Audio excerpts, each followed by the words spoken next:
Morning, y'all. Let's inhale the energy of the past and exhale it into the present.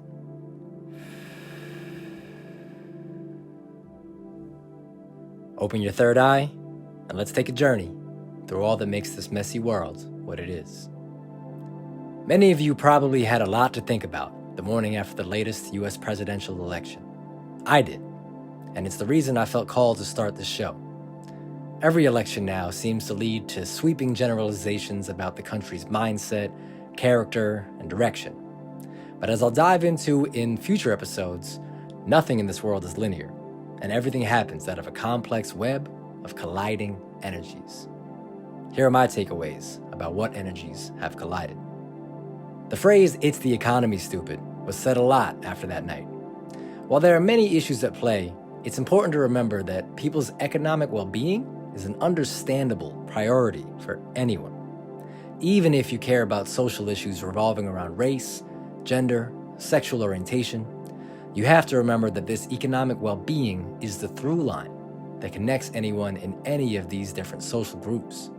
No matter what you look like, who you love, what God you worship, you have to get up in the morning and go to work, and you want to come home to your loved ones with dignity. No matter who you are, you're probably facing some kind of hardship. Candidates for office, of course, need to recognize this through line and speak to those hardships. But the rest of us not running for office have a role to play too. When someone voices concern over their economic standing, telling them that they are wrong to feel that way, especially using some faraway statistic from Wall Street, is a surefire way to make them disagree with you and vote against you, to make them feel like you just don't care about the issues that they're facing. Chalking up their stances to them simply being some kind of bigot will surely make them side more with the bigots, because they'll say, at least the bigots acknowledge that I have problems too. At least the bigots don't tell me I'm inherently problematic and have no real issues in life. There are certainly bigots in this world who need to be confronted, but it's important to not drive people into their arms by casting them as one without first looking at them as an individual. The key is to remember that you can be privileged in some ways and still face hardship in others. You can be marginalized in some ways and still be privileged in others.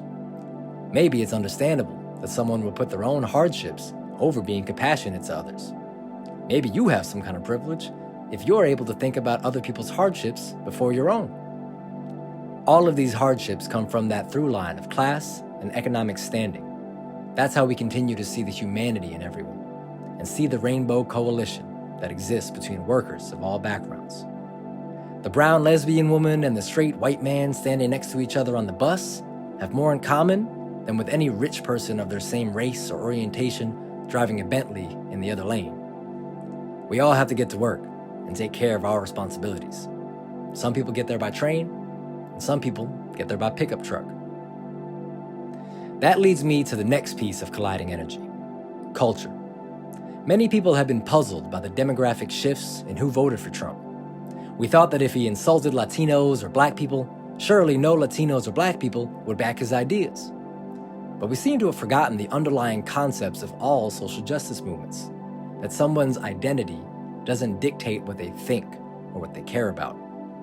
Culture is made up of all kinds of factors beyond just what someone looks like. There's a huge influence of religion on Black and Latino cultures. There's a culture of machismo and flashiness among Black and Latino men. There's a love of this country and capitalism among immigrants due to the issues of the country they left.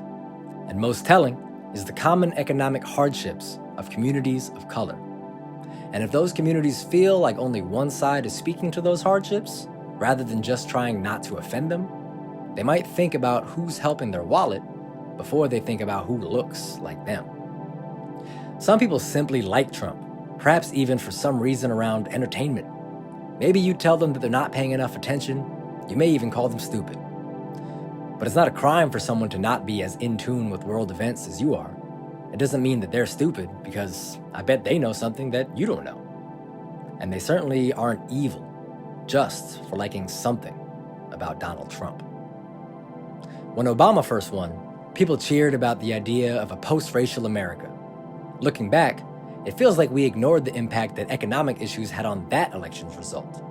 Everyone only focused on this idea that America was now a bastion of acceptance. When things went a different direction with Trump's first win, many people assumed the opposite, that we're in fact a bastion of hatred, incapable of acceptance.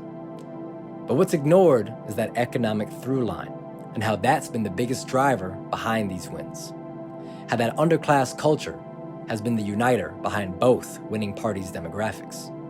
How liberals seem to be afraid to criticize their own and admit that economic issues still exist even when they're in power.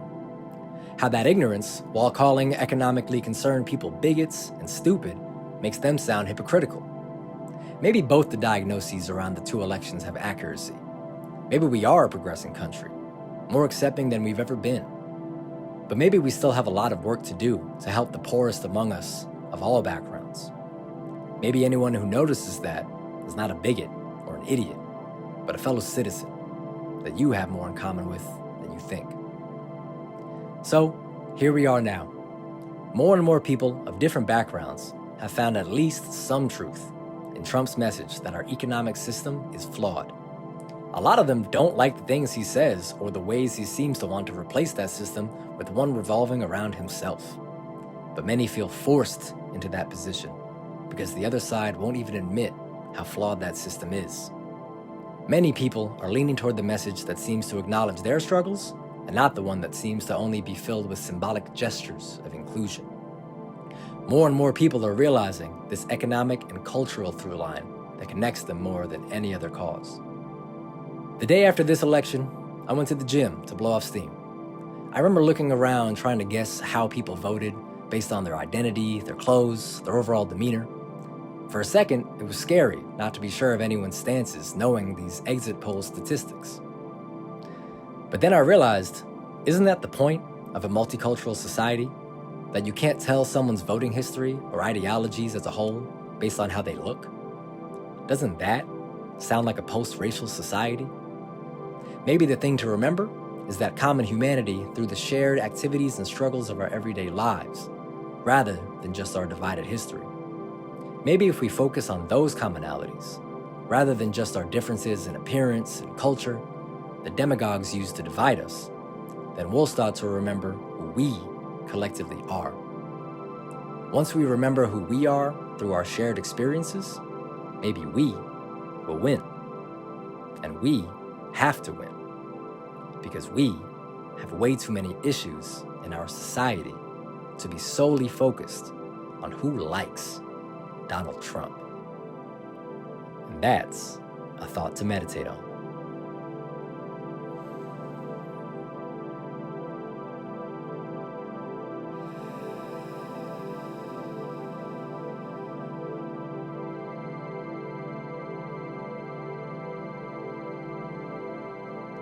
Sit with these thoughts for as long as you need after the episode is over, and breathe through them.